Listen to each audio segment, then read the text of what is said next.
Hey everybody, this is Patty. Welcome to the witching hour. Yes, the hour of the day when the veil is thin and magic happens. We have some beautiful magic for you today. She is an author, she is a witch, she is a very accomplished author.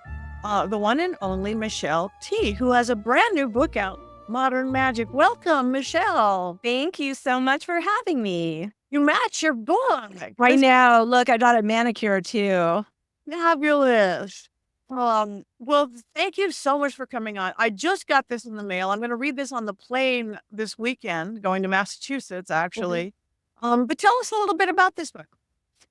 It is a collection of essays and also spells that I kind of came up with, and it tracks my relationship with magic throughout my life, from sort of being raised in Massachusetts, actually, amongst a lot of like spooky women who were Catholic, but they were totally witches, really interested in witchy things, mystical things, the supernatural, but also a bit scared of it. I have an essay about my grandmother taking me to a tea room when I was about 12 to get her tea leaves read and then making sure I never told anybody about it or, it was just for fun.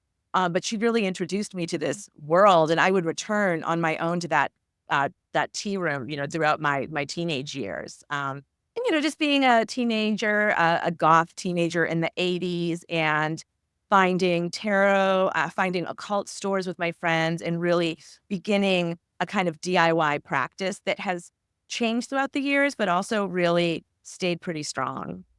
That's beautiful. Okay. So yeah, it's a stories, rituals, and spells. So that's it. Thank Exactly you. what you just said. So if this is somebody's just again, a lot of the people watching and or listening to my show, some are seasoned, been doing it for decades, like us, but Mhm. but some are very new to this practice with all the oh my god, witches are popular. Oh my god, yeah, Finally. Emily. So what is this a really good book for them to get started? Oh, it's great. Yes, it's really, really good for beginners because it talks about me being a beginner and what I learned along the way and how I always keep a bit of a beginner's mind with my practice. You have to, or else you'll just get a little bored of yourself. So I introduce lots of different practices, traditions, spells, things that I have done, and I think that one good aspect of the book for beginners is that I don't want to say demystifies it because we love the mystery. I mean, that's one of the reasons we come to it is to engage with the mystery. But I do think that it shows how accessible and welcoming this practice really is, no matter who you are, no matter what you think you know or don't know. Everyone's welcome in this practice. And it's really such a great practice for, misfits and people who, have always been a little bit on the outside, a little different. So it really celebrates that. That's beautiful. Well, so in your I mean, we live in a crazy world. We know that. That's not a secret. The world's like a little hard to like live in 2024 these days. Yeah, it What are is. some? Because you again, you live your practice. Obviously, what are some things that you do, whether from the book or whatever, practices that you have to bring that magic into your life, or that just to make your life that much better? Right. Engaging with all of like truly the horrors that we witness often from our phones going on in the world around us is really intense. And I find that witchcraft and these practices are a really great path to channeling that energy. I like to meditate. I like to light candles and do spells for peace. If I find myself feelings, like I've had so much grief, like so many of us, about what's been happening in Palestine. I'll light candles for the people that are surviving there, for the people that are helping and bringing aid to the people who are surviving there. And, we have to do a lot more than that. I'm not saying that, we're all done. There's Yeah. a lot of work to be done. But I do think that, a lot of us are spiritual beings and we do need to bring that spirituality into all aspects of our life. So I really use it for everything. I think that one thing that I do when I'm, for instance, I have a 9-year-old, and sometimes just my husband's been out of town this week, so I'm like solo parenting and in the hustle bustle of trying to get everything done.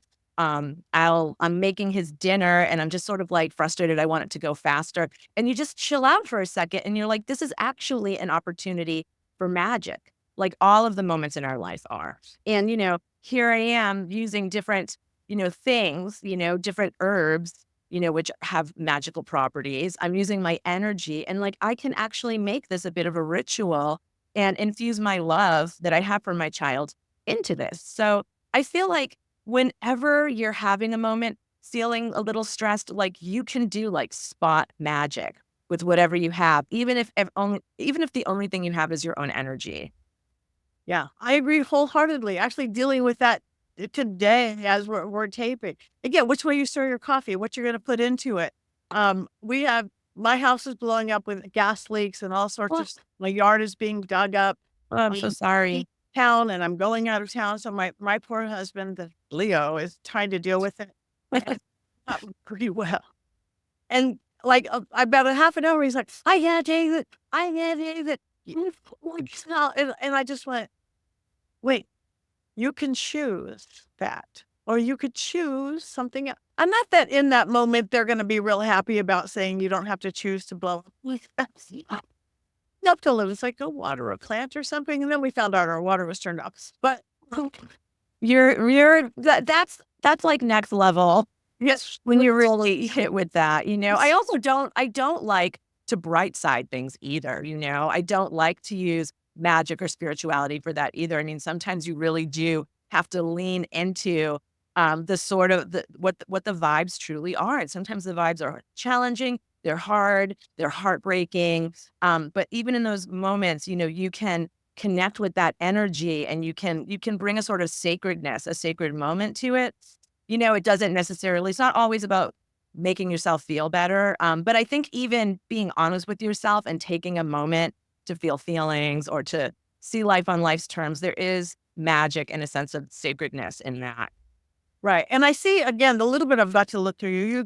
You go into every kind of magic, like day to day life, your house cleaning and stuff like Yeah. that. That's part of it. Yes. Me too. That's even in my book. So, um, you talk a lot about familiars. I see familiars. Do you have a familiar? I do have a familiar. I have a really incredible familiar that I have a little bit of a complicated relationship with. And I think that part of that reason is I really do see this it's a cat.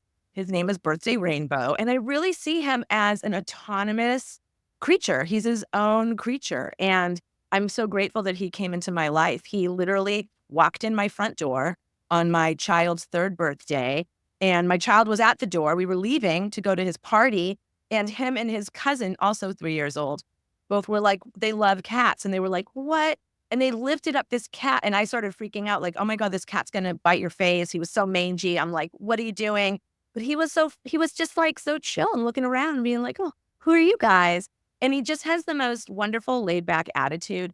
Came in our house, never left. I've moved 3 times with him. He's an indoor outdoor cat. He always comes back to us. And he loves to, climb around me if I'm doing yoga. He wants to sit on my lap if I'm meditating. He wants to walk on my tarot cards if I'm doing a big spread on the floor. And I love his energy. I feel it really connects with, I'm an Aquarius and I have a lot of Sagittarius. So I really appreciate that sort of autonomy, independent sort of energy with him. I've had people be like, how can you let him out?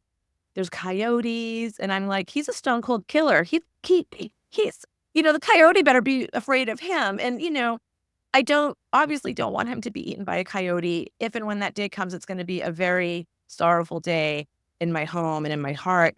But I'm not interested in, shutting him up in a house and making him miserable when he is a little joyful creature who wants to go outside and run up the tree in front of the house and, pounce on the grass. And he's really wonderful. And I get a lot of inspiration from him. Well, and I'm sure you have a lot of magical protections around him, right? Because I Yeah. certainly with all my critters Yes. still don't get to go out. And where I am in the Hollywood Hills, you can't go outside. Yeah. I think when my cat goes out in a bubble backpack. Oh, those are the best. He loves Well, it. at the time birthday came to me, I did have another cat as well who went with my ex in our divorce. And she was very much an indoor cat, and we didn't let her out. That wasn't her energy, like we didn't I would be very worried about her. And so she stayed inside, and that was her energy, and she was sort of my ex's familiar. So yeah. That's cool. Yeah, no, I totally right. There's like 2 cats in our neighborhood who get to be out here. They are street smart. They keep alive. They keep great. And then everybody else's cat doesn't get to go outside. If it goes outside, they do get eaten or run over. And then so, but Yeah. cats, you're Yeah, you do. And, he came home one day, this is the best, with a little note in his collar from his other family that he, he'd been hanging around this house that has like 3 indoor cats. He's been trying to lure them outside to play with them. And I guess the people in the home have come out and pat him. He's so friendly. And they're like, who is this guy? So they had their email address. So we were emailing for a how minute. cute. Yeah. How cute. Cat messenger. Yeah. Another thing that you do talk about, because it's a big thing for me, is dream work. Yes. Tell me a little bit about your thoughts and philosophy and how you do with dream work. I mean, dreams are so incredible. Like, we still don't fully understand what they are. And there's such a mishmash of the mundane and the really deep and even, um, you know, metaphysical. I've had a lot of different kinds of dream experiences. I've had prophetic dreams. I've had, I had this, I mean, it's a very long story. I'm not going to tell it, but I did have this dream once that really blew my mind where I was seeing a man talking to me. It was almost like a Zoom screen like this. It was a big head, right? And I was looking at it, and he was talking, and there was nothing threatening about him at all. And yet, in my dream, I became very like, I'm not supposed to see this. I'm not supposed to see this. And I sort of woke myself up. And I thought, that is so strange. Like, why was I so scared to see that? It was literally like the most boring dream I've ever had. And at the time I was on a road trip, and unbeknownst to me, the road trip was destined to go very sideways. And me and a friend left the road trip. And that man I saw was the man who took our tickets at the Greyhound bus station. And whoa, I get chilled every time I I talk just about let it. you like I know, it's so wild. And I think a lot about that and about how there was this really strong sensation that it was sort of taboo or forbidden for me to see what I was seeing. And, I don't know. It's like I love having a spiritual practice that pokes at the unknown and tries to get closer to it. And I also see and respect that, we're not supposed to know a lot. And that's part of the mystery, that we're not always meant to know our future. So yeah, I had a wonderful dream once that is also super memorable. When I was younger, I think I even wrote about it. I was very interested in Afro-Caribbean magic, which is not my tradition, but I was very, very interested in. I think it's very beautiful and very powerful. And I was reading about the different orishas, the deities, and Mhm. there's one that is Elegua, he's a prankster, trickster child who you make offerings of candy to.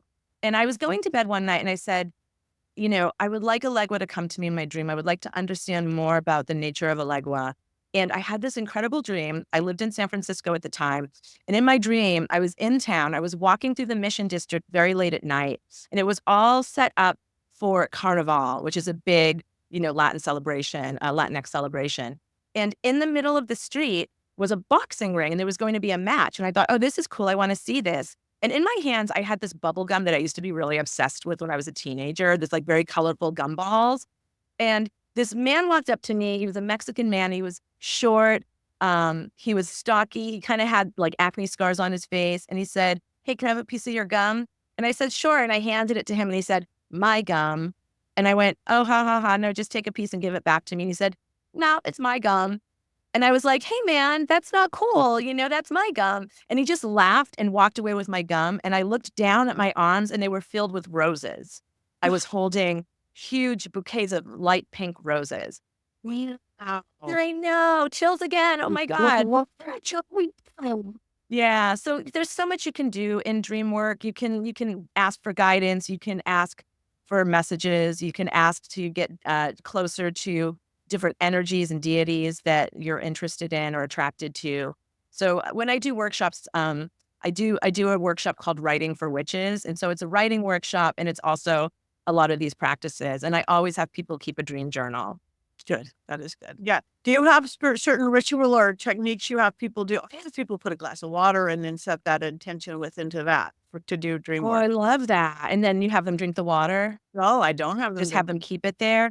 there and put the intention in it. Because to me, water could do anything. Water, if you have a headache, put the headache water into the water. If you can't Yeah. sleep, put that into the water. But for dream school, I just attach it to Ooh, stick. dream school. I want to go to your dream school. That's Well, amazing. I like your writing for witches. I have a school, by the way, and everybody there is witches or training witches along the way. You should come teach a class at my school.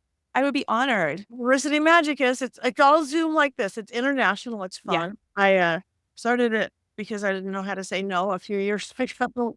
And we have like 20 teachers now, all different paths, all Mhm. different Brazilian magic and every kind of magic. But yeah, I love that because I don't know, you've got this great vibe about you. Oh, thank you. We had mentioned vaguely kitchens for 1 second. I see Mhm. witchery as part of your magic. Can you talk a little bit about that? Yeah, I feel sometimes like my kitchen is just like a living altar of its own. It's like an altar you can just walk into because there's so much preparation, so much mixing of elements that's going on there. You have water, you have fire, is you have plants, you have all the things that have grown in the ground, right? You have earth all around you. So I really like to think I love to cook. And I really love to sort of grab a recipe. Once I make a recipe, I never make it again. It's like there's so many recipes in the world. I just want to cook them all.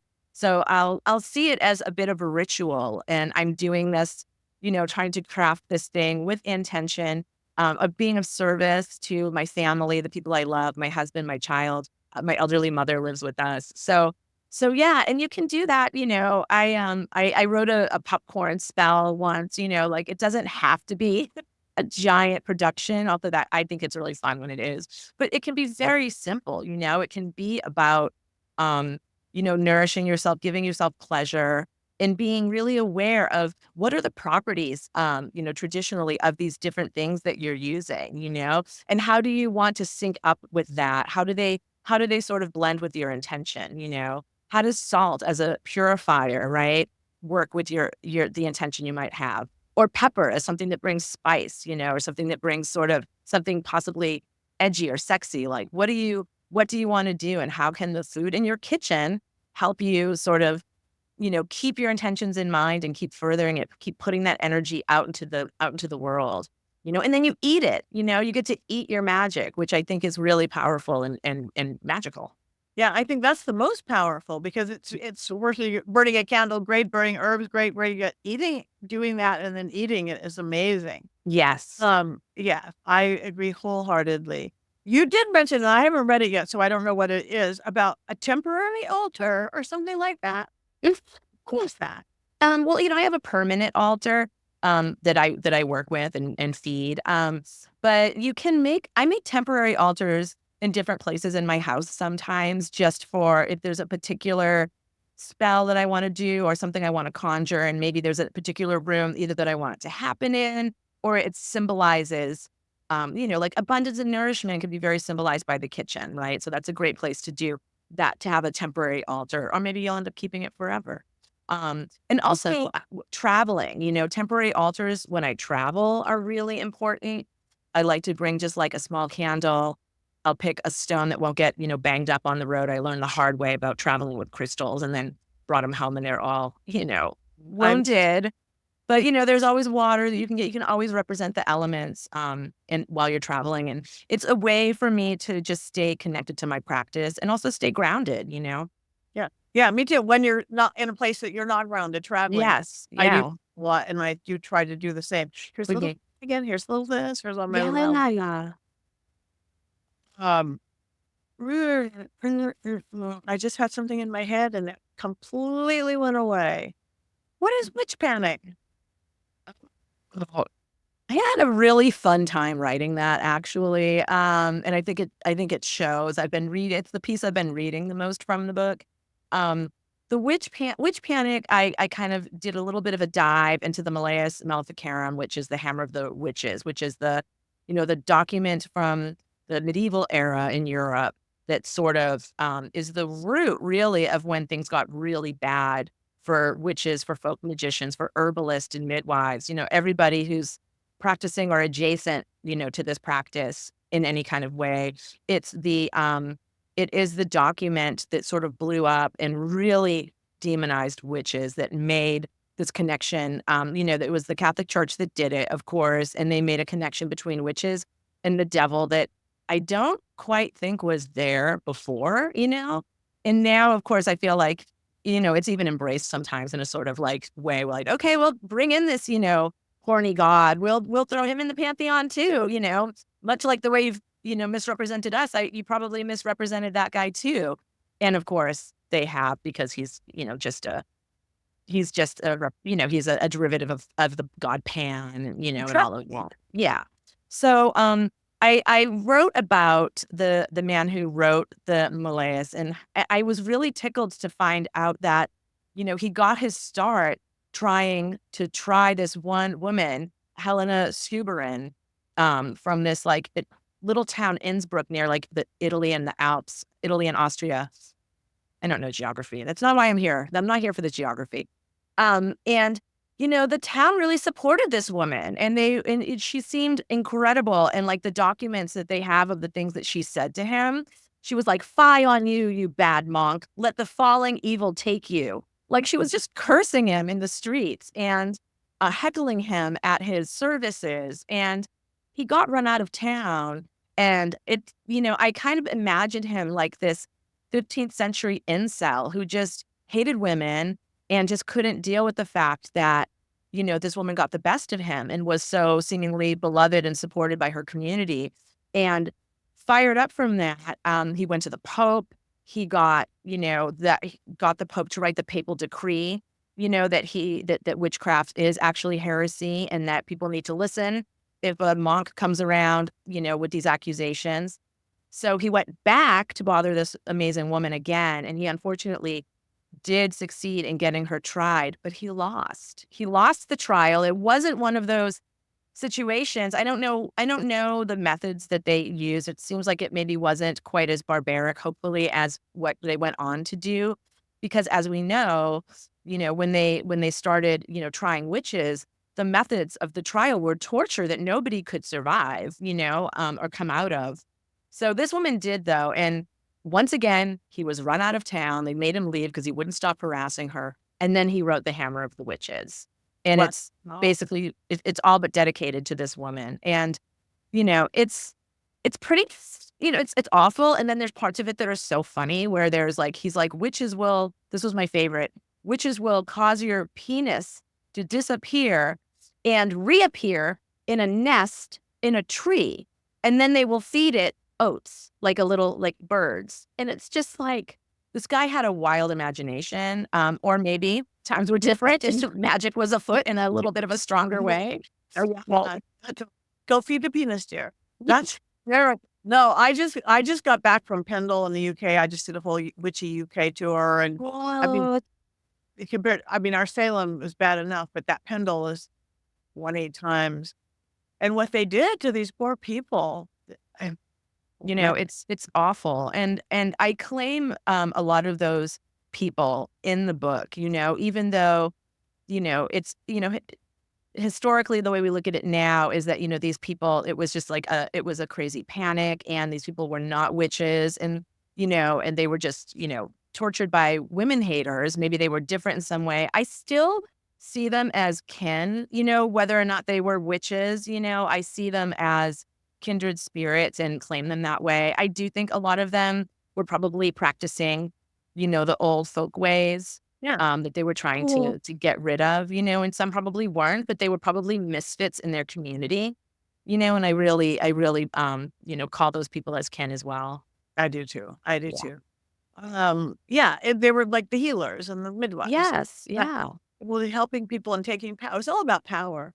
It Um, is. and power. You have a section, because this I know is always so controversial, on hexing. Tell me your thoughts on hexing. I'm fine with hexing. I'm very chill with hexing. I think you have to be responsible, and I think you have to be really clear in your intentions. it will very likely backfire on you. So you have to be ready for that, you know? Well, I mean, with the hex, it can like all magic, I feel like it can backfire on you. So you need to be ready for that. But, I do feel that there are energies in our world that need to be bound. Those energies need to be bound, and that's the kind of hexing that I really like to do. I like to bind people's energy. I'm not necessarily trying to punish, I'm not trying to get revenge, those types of hexes. Personally, I just feel like that's for me to process and accept, and accept people for where they are. But if people are harmful and causing harm, then to other people, then I think that it's not about hexing an ex, who like broke your heart. It's about hexing, a politician who's making life unbearable for trans children. It's about those kind of things. That's what I like to do. I did do a binding spell for I was I was out of my mind in love actually with this person, and he was being tormented, or so he said, by an ex-girlfriend. And it was definitely causing him a lot of stress. He felt like he was being tormented. So I did a binding spell on this person, just to have her like pull her energy away from my ex. And then like not that long after that, we broke up, and I just felt like, that to me would like, oh, like, and that's what needed to happen, although I couldn't see it at the time. And I think that magic sometimes is a little bit even wiser than we are. And maybe we're actually tapping into our higher self, the aspects of ourself that do have a lot more wisdom, and our magic can go sideways in ways that are for the best. Right. I think so too. I agree wholeheartedly because, again, yeah, 'cause to me, it's what you put out is the world you have to live in. So Yes. the world is negative, negative. It's what's Yeah. moving in this world because people I know who focus so much there, again, it's cause and effect, action. They all start getting paranoid. They all start getting angry. They all start doing this. And it's like, It's yeah, feeding an energy often that is best actually doing magic to calm and lessen and understand and heal, like we need to heal those energies in ourselves, not necessarily feed them. But I think it's very sane to want to bind, the work of a lot of devious actors in this culture. So I'm all for mhm. that. Yeah, I agree. I do agree wholeheartedly. Mhm. Um, so what about love spells? Oh gosh, I think love spells, again, they can really blow up in your face. I remember when I was a teenager and I first started doing magic, I wanted a love, I wanted love. I wanted to bring love into my life. And I think that's a really great way to do love spells, is just to bring love into your life and not necessarily be like, make this person fall in love with me, because, I feel like you just have to check yourself. Like, are you being obsessive? Are you, is it turning into something that has a negative vibe of obsession and control, when maybe you just need to heal a little bit. But bringing love to you, I think, is actually really a really great spell to do. I mean, there's so much love in the world. And why not? Why not bring some to you? But I do remember when I was a baby witch and I did a love spell and everything was pink. I was a little afraid of the red, I was like virginal and I was just like, red's so powerful. I'll do pink, And so I did everything with pink and I got a boyfriend and it was really great, but he was gay. And so I love, and I it's think stayed in the pink zones. that is hysterical. That is great. And I know you're active in human rights and people rights and LGBTQ and gay and trans and everything. So yay, power to you. We Thank you. need to offset everything else going on in Yeah, this crazy planet. We really, really we do. really do. Yeah, Um, agreed. so do you have a specific practice that you follow or anything? Are you in kind of a independent solitary witch or do you work with I'm people? independent, solitary, and eclectic. Not necessarily by choice. It just shook out that way. I think that I've always been open to being involved in something more organized, but it just hasn't been my path for whatever reason, and that's okay. It doesn't mean that I don't have community with other witches. I do, and happily, a great witch just moved to town and is my like best friend's new partner. And so now suddenly there is more sort of group things going on, which I really love. Um, and my practice, I would say, is like It's absolutely derived from the European traditions. That's my heritage. So I feel really comfortable with that.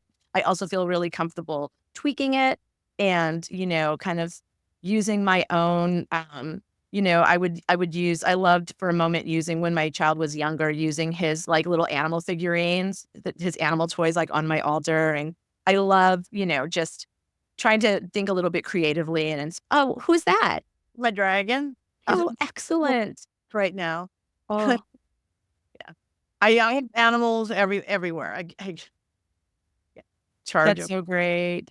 I have recently started studying pretty intensively a mystical derivative of Tantra, Ooh, which is, mystical Indian tradition. And I've always been really curious about that and drawn to it. And I have a particular tarot deck, and that is the sort of reference for that deck. And this deck's always been really close to me, even though it's so mysterious. I can't always understand a lot of it. And suddenly this deck is so alive to me because now I really know what it's talking about. So that it's, to have a teacher sort of come into my life in this really interesting way has been really wonderful. So and I'm finding that a lot of the practices dovetail really neatly with my witch practices because it's all aiming at the same thing. It's all aiming at knowing we're divine, no, harnessing that divine energy that is within and without us. So yeah, at first I was like, how is this gonna work? But it actually works it really does. well. The power is claiming the power to me of Mhm, whatever it is that you want or that you're doing. mhm. So before we go, this is great. I have so many questions, but so tell people you're a tarot reader, right? You are a Yes. reader. So tell people where they can uh, find you, any appearances you have. Where can they get your? And I know you have like a dozen books out there. So where can they find out you, your work, your books? Yeah. You can find me on Instagram at my handle is at Michelle Tease, Teaz. That's where you can find me. And I'm always posting about what I'm doing. I've been doing live tarot on Instagram, which is so fun. I mean, you get like 20% my opinion about your problem, but then you do get 80% what the tarot has to say. It's not always the same. But, yes, this book is out. I'm so happy about it. You can get it anywhere books are sold, literally. If you're in San Francisco on October 13th, I'll be doing a very witch-heavy event at the Lost Church in the Mission. It's part of the Lit Quake Festival, which I love. And if you're in Los Angeles or Southern California on the 17th, which is the full moon, I'll be doing a full moon party at Ruby Fruit, which is a really fun, queer wine bar in Silver Lake, and so that's gonna be really, really fun. And I do tarot. This is my first book. Well, it's not my first book ever, but it's my first, mystical book. It's called Modern Tarot. So if you're interested in tarot, you might like that. And I see this as like the little sister. They're in conversation with each other. I love it. I love it. So, all right. Follow her Instagram, find out, go see her if you can. Check out this book. Again, I'm taking it on the plane with me to Massachusetts, and I'm excited to read it. It's got a little bit of everything, and I like that. So, thank Thank you. you so much. Any final words you have for everybody to go away? Just, don't be intimidated. Do it. Do the magic. You are the magic. So do yourself. Perfect. Thank you. Thank you for bringing your magic to the witching hour.